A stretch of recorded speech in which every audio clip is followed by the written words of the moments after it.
चाणक्य नीति अध्याय 3। इस दुनिया में ऐसा किसका घर है जिस पर कोई कलंक नहीं? वो कौन है जो रोग और दुख से मुक्त है? सुख सदा किसको रहता है? मनुष्य के कुल की ख्याति उसके आचरण से होती है।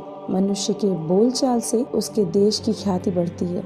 मान सम्मान उसके प्रेम को बढ़ाता है एवं उसके शरीर का गठन उसके भोजन से बढ़ता है। लड़की का ब्याह अच्छे खानदान में करना चाहिए। पुत्र को अच्छी शिक्षा देनी चाहिए।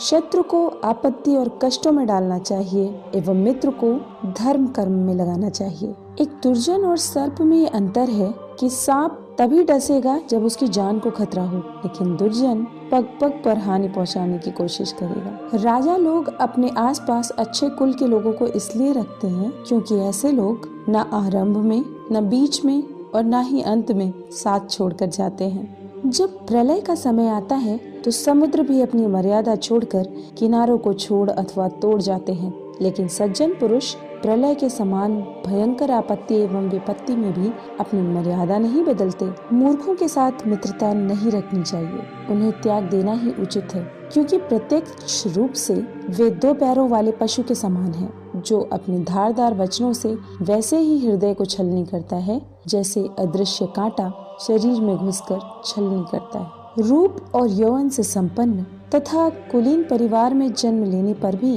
विद्याहीन पुरुष पलाश के फूलों के समान है, जो सुंदर तो है लेकिन खुशबू रहित है। कोयल की सुंदरता उसके गायन में है, एक स्त्री की सुंदरता उसके अपने परिवार के प्रति समर्पण में है, एक खूबसूरत आदमी की सुंदरता उसके ज्ञान में है तथा एक तपस्वी की सुंदरता उसकी क्षमाशीलता में है। कुल की रक्षा के लिए एक सदस्य का बलिदान दें, गांव की रक्षा के लिए एक कुल का बलिदान दें, देश की रक्षा के लिए एक गांव का बलिदान दें, आत्मा की रक्षा के लिए देश का बलिदान दें।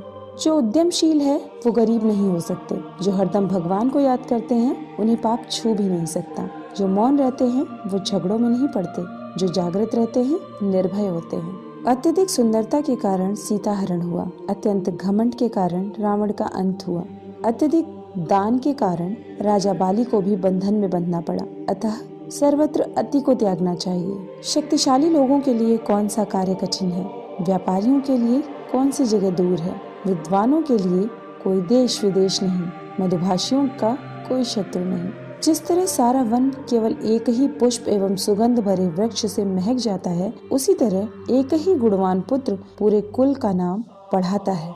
जिस प्रकार केवल एक सूखा हुआ जलता वृक्ष संपूर्ण वन को जला देता है, उसी तरह एक ही कुपुत्र सारे कुल के मान, मर्यादा और प्रतिष्ठा को नष्ट कर देता है। एक विद्वान एवं सदाचारी पुत्र के कारण संपूर्ण परिवार वैसे ही खुशहाल रहता है जैसे चंद्रमा के निकलने पर रात्रि जगमगा उठती है।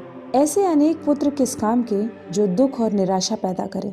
इससे तो वो एक ही पुत्र अच्छा है जो संपूर्ण घर को सहारा और शांति प्रदान करे। 5 साल तक पुत्र को लाड़ प्यार से पालना चाहिए, 10 साल तक उसे छड़ी की मार से डराइए, लेकिन जब वो 15 साल का हो जाए तो उससे मित्र के समान व्यवहार करें। वो व्यक्ति सुरक्षित रह सकता है जो नीचे दी गई परिस्थितियां उत्पन्न होने पर भाग जाए।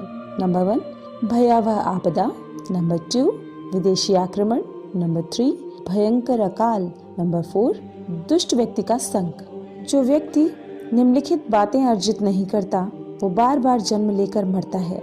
नंबर 1 धर्म, नंबर 2 अर्थ, नंबर 3 काम, नंबर 4 मोक्ष। धन की देवी लक्ष्मी स्वयं वहां चली आती हैं जहां नंबर 1 मूर्खों का सम्मान नहीं होता, नंबर 2 अनाज का अच्छे से भंडारण किया जाता है, नंबर 3 पति पत्नी में आपस में लड़ाई बखेड़ा नहीं होता।